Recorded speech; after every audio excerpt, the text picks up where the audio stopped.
반갑습니다. 스포츠 분석하는 남자 스분남 인사드립니다. 자, 오늘 분석할 경기는 내일 있을 10월 22일 목요일이고요. 해외축구 분석을 준비를 했습니다.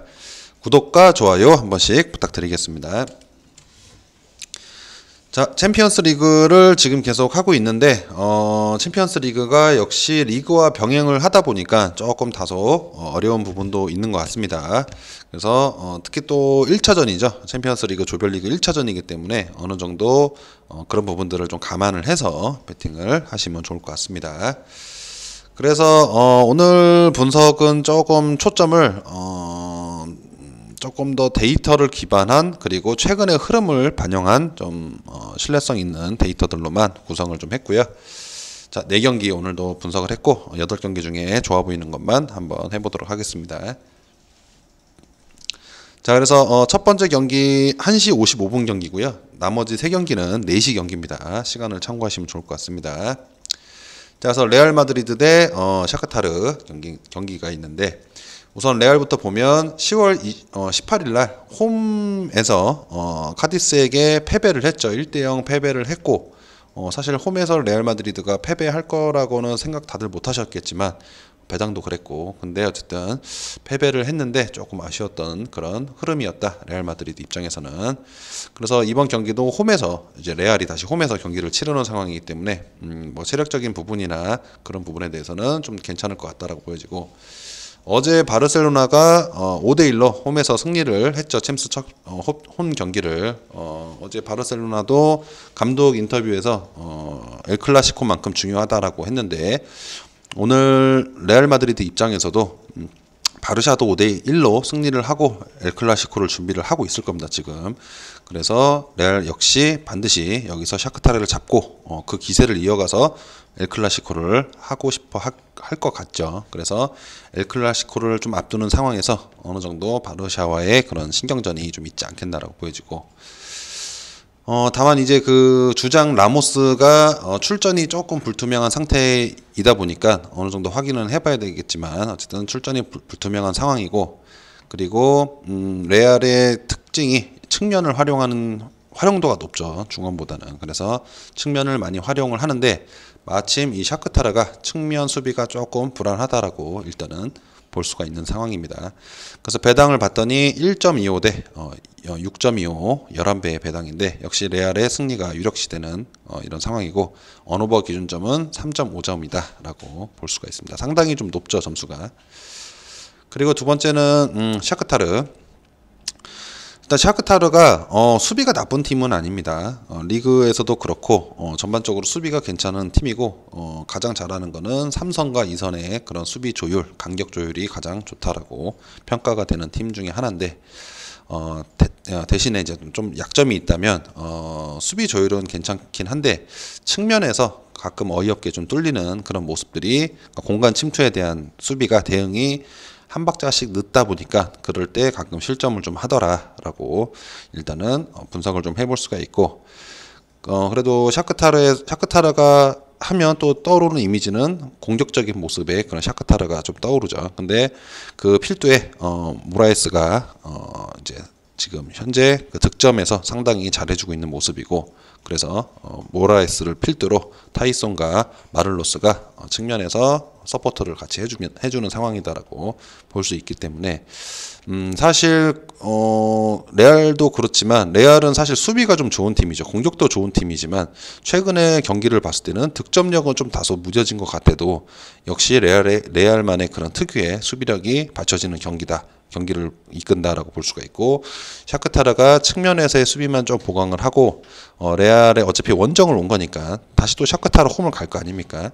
그때 홈에서 잡으면 될 거고, 오늘 경기는 조금 레알 원정길이지만 어렵겠지만 조금 수비만 좀 일단 강화를 좀 하자.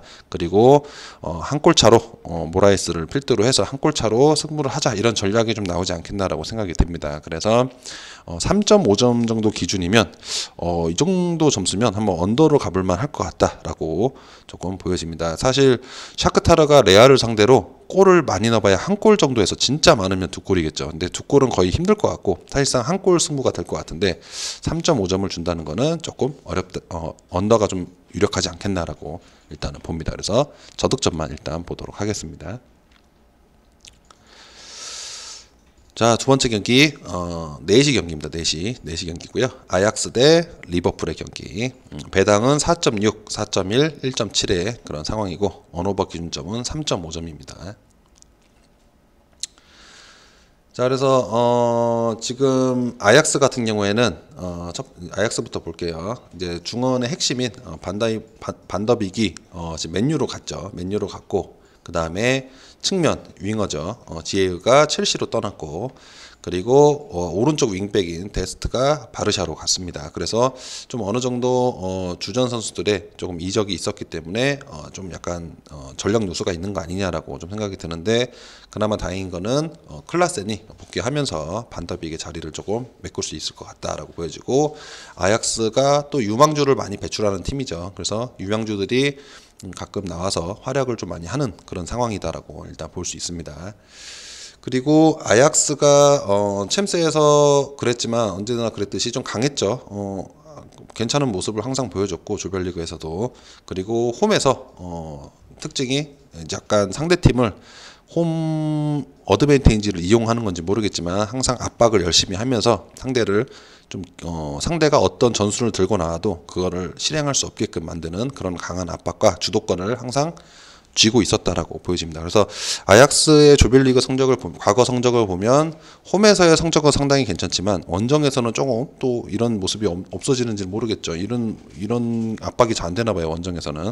근데 홈에서만큼은 상대를 잘 꽁꽁 묶어놨다. 니네가 무슨 생각을 하고 오든 그거는 할 수 없게끔 만들었다라고 조금 보여진 성적이 아니었나 과거에도 이렇게 볼 수가 있고 두 번째 이제 리버풀을 보면 이제 반데이크가 부상을 당했죠. 그래서 센터백의 그런 이제 수비 부분에서 조금 약간 손실이 있지 않나 전력이 손실이 있다라고 보여지고 또 측면 수비가 최근 경기에서도 불안했던 모습들을 보였다라고 볼 수가 있는데 리버풀이 작년과는 좀 다르게 초반에 조금 뭐 무승부도 있고 패배도 있고 조금 계속 그렇죠. 리버풀이 예전 같지는 않습니다. 작년과 또 같지 않습니다. 그래서 그 이유를 조금 생각을 해봤더니 반데이크의 그런 부상도 있을 것이고 그리고 미드필더 티아고의 그런 부상으로 출전이 불투명한 그런 부분들까지 조금 연계가 되면서 3선에서부터 시작하는 약간 불안한 그런 요소들이 나비 효과처럼 스노우볼링처럼 굴러오는 게 아닌가라고 지금 보여지고 있습니다. 그래서 최근 리버풀이 흔들렸던 이유는 수비와 중원에서의 미드필더에서의 약간 예전 같지 않은 그런 모습이 주력인 것 같다, 주요 원인인 것 같다라고 보여지고 그리고 반다이크가 특히 가장 잘했던 거는 이제 중원으로 연결을 하면서 볼을 넘겨주면서 기회를 많이 만들었던 그런 모습들도 지금 보이지가 않죠. 그래서 다소 빌드업이 전체적으로 좀 무너졌다라고 보여지면서 동시에 이 아약스의 그런 홈에서의 그런 압박을 과연 얼마나 잘 이겨내고 자신들만의 전술을 펼칠 수 있을지 좀 의문이긴 합니다. 그래서 이 경기는 기본적으로 아약스 쪽으로 조금 보는 게 맞고 챔스 특성상 어제도 그랬지만 뭐 쓰나미의 연속이죠. 파리도 지고. 자, 그래서 챔스는 어쨌든 이 챔스에 나온 팀들은 그 나라에선 그래도 제일 잘한 팀들입니다. 그리고 이런 또 강팀들이 이런 일정에 조금 체력적인 부담도 느끼고 뭐 부상 선수도 나오고 하다 보면 이변이 항상 나오는 거기 때문에 이번 경기는 아약스 쪽으로 일단 볼 거고 아약스 승을 가기보다는 한 0.5점 프렌, 그러니까 무승부까지 보고 프렌으로 보는 게 좀 더 좋겠다라고 보여집니다. 자, 다음으로는 미넨 대 AT 마드리드. 그래서 4시 경기고요. 배당은 1.5, 4.5, 5.5의 배당이고 언오버는 3점을 줬다라고 볼 수 있고 미넨이 상대 전적에서 지금 2승 2패로 이 16년도 기록이긴 하지만 2승 2패로 팽팽했다. 뭐 그런 데이터가 있고 그리고 챔스에서는 어쨌든 미넨은 항상 강한 모습이고 사실 최근에 챔스 우승을 할 수 있는 팀들 중에 확률만 봤을 때는 제일 상위에 있는 팀 중에 하나가 아닌가라고 생각이 듭니다. 미넨은 항상 이 득점력에서 강한 모습을 보이면서 어쨌든 하고 있는데 마침 상대가 이 수비에서는 거의 뭐 최상위인 AT 마드리드를 상대하는데 그래서 사이드에서 미넨 입장에서는 그나브리가 그리고 사네가 그리고 중원에서는 레반도프스키가 중요할 것으로 좀 보인다라고 보여집니다. 그래서 측면을 좀 활용한 그나브리하고 사네가 흔들어주고 중원에서 수비를 레반도프스키가 조금 끌어내는 그런 모습을 보여야 될 것 같다라고 일단은 좀 생각이 들고, 그래서 이제 AT 마드리드를 보면 뭐 다들 아시겠지만 2011년도에 시메오네 감독이 부임을 한 이후로 수비에 거의 뭐 절정에 달아 있는 그런 팀의 아닌가라고 좀 생각이 들고, 어쨌든 실점 그리고 득점은 뭐 좀 떨어지긴 하지만 실점 부분에서는 항상 최고의 그런 모습을 보였다라고 볼 수 있는데, 어쨌든 이번에 바르샤에서 수아레즈가 공격을 조금 더 보강하고자 AT 마드리드로 이적을 했죠. 그래서 근데 사실 AT 마드리드의 그런 수비력은 상당하지만 득점력이 항상 문제였던 것 같습니다. 득점력이 조금 다소 무뎌지는데, 그래서 수아레즈의 역할이 중요하다라고 좀 보여지고, 뭐 AT 마드리드 경기 보시는 분들은 속 터지죠. 보다 보면은 이건 진짜 기준점이 보통 AT 마드리드가 나오면 라리가에서는 기준점이 보통 2입니다. 2인데 사실 2도 되게 높아 보여요. 막 0대0, 1대0 이런 경기가 막 수두룩하기 때문에 상당히 좀 어렵다라고 보여지고, 그래서 이걸 지금 제가 좀 뭐 예로 좀 적어왔는데 실점을 봤는데 저도 좀 이제 매일 보긴 보지만 어쨌든 좀 다시 보니까 이게 작년 기준 라리가 실점 27점이고요. 27 실점 38경기를 하죠. 그리고 그 전 시즌 29, 22, 27, 18, 29. 근데 어쨌든 1점이 안 되는데 상당히 낮은 겁니다. 과거 뭐 찾아보실 분들은 찾아보셔도 되겠지만 바르셀로나나 뭐 레알 마드리드도 그렇고 이거보다는 다 높죠. 대부분 높죠. 그리고 뭐 다른 리그, 예를 들어 뭐 이탈리아 리그나 잉글랜드 리그도 다 보시면 아시겠지만 시즌 끝날 때까지 실점을 보면 이게 상당히 낮은 수치라는 거를 보실 수가 있습니다. 그래서 세계 최고의 수비팀은 AT 마드리드가 맞다라고 일단 보기 때문에, 미넨이 창이라면 AT 마드리드는 방패다. 그래서 생긴 것도 방패처럼 생겼죠, 이게. 그래서 방패인데 3점 기준이면 언더가 상당히 유력해 보인다라고 생각이 듭니다. 과거 맛 대결에서도 물론 16년도긴 하지만 2승 2패로 이때 당시에도 1대0, 1대1 1대0 그리고 2대1이 한 번 있었죠. 그래서 어쨌든 다 대부분 3점 기준에서는 언더였다라고 볼 수가 있습니다. 그래서 저득점만 언더만 보도록 하겠습니다.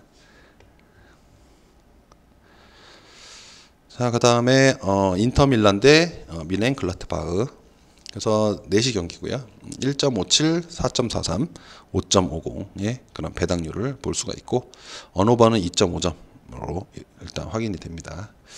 그래서 인터밀란은 최근에 다양한 선수들을 다양하게 많은 돈으로 영입을 많이 했고, 그건 다들 아실 거고, 그래서 인터밀란이 약팀 조금 밸류가 좀 떨어지는 팀들을 만났을 때 양악을 해버리죠. 양민 학살을 해버리는 그런 인터밀란이고, 뭐 7득점도 막 우습게 해버리는 그런 모습을 보이고 있습니다. 하지만은 인터밀란이 경기 내용을 보면 뭐 라치오라든지 뭐 그런 좀 수비가 어느 정도 좀 되는 팀을 상대를 했을 때 조금 어려운 모습을 겪고 있다. 뭐 유벤투스라든지, 그러니까 수비가 어느 정도 좀 되는 팀들을 상대할 때는 양악은 못한다라고 일단 볼 수가 있고, 그래서 인터밀란 축구 스타일 특성상 이탈리아 축구답게 약간 정교함은 좀 떨어지는 모습이 보이는데, 그리고 전방에서 루카크랑 이제 그리고 라우타로가 조금 골을 좀 피지컬적인 걸로 좀 우겨넣는 계속 그런 모습들이 보여진다라고 볼 수가 있고, 뭐 메시의 뭔가 바르셀로나의 메시처럼 그런 뭐 정교함으로 넣는 것보다는 조금 피지컬적인 거나 조금 그런 쪽으로 넣는다는 거죠. 전반적인 그런 느낌들이. 그래서 정교함이 좀 떨어지다 보니까 이런 전방 공격수에 대해서 상대팀이 압박을 해버리면 조금 뭐 이도저도 안 되는 그런 해결책을 찾지 못하는 모습을 보이면서 좀 방황을 하고, 수비가 되는 팀들을 상대로 방황을 좀 하는 모습을 보였고 패배를 한다라고 좀 보일 수가 있습니다. 그 다음에 미넨 글라트바흐가 이제 이 미넨 글라트바흐의 주 포메이션은 4-3-3으로 측면 활용이 높은 이제 팀이죠. 그래서 이번 인터밀란 전에서도 뭐 큰 이변 없이 이제 센터백은 3명만 넣고 4-3 점수를 할 확률이 높다.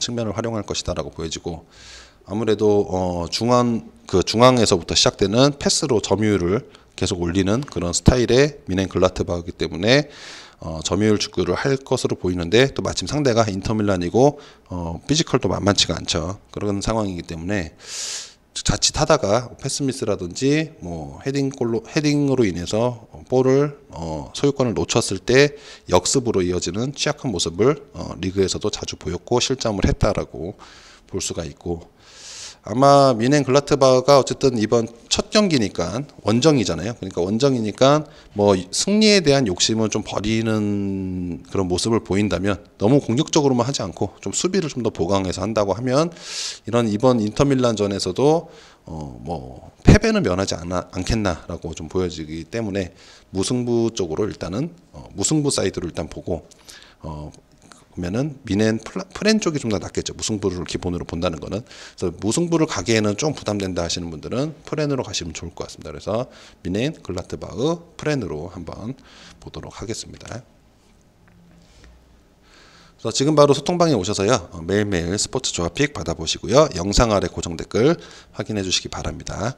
구독과 좋아요도 한 번씩 부탁드리겠습니다. 감사합니다.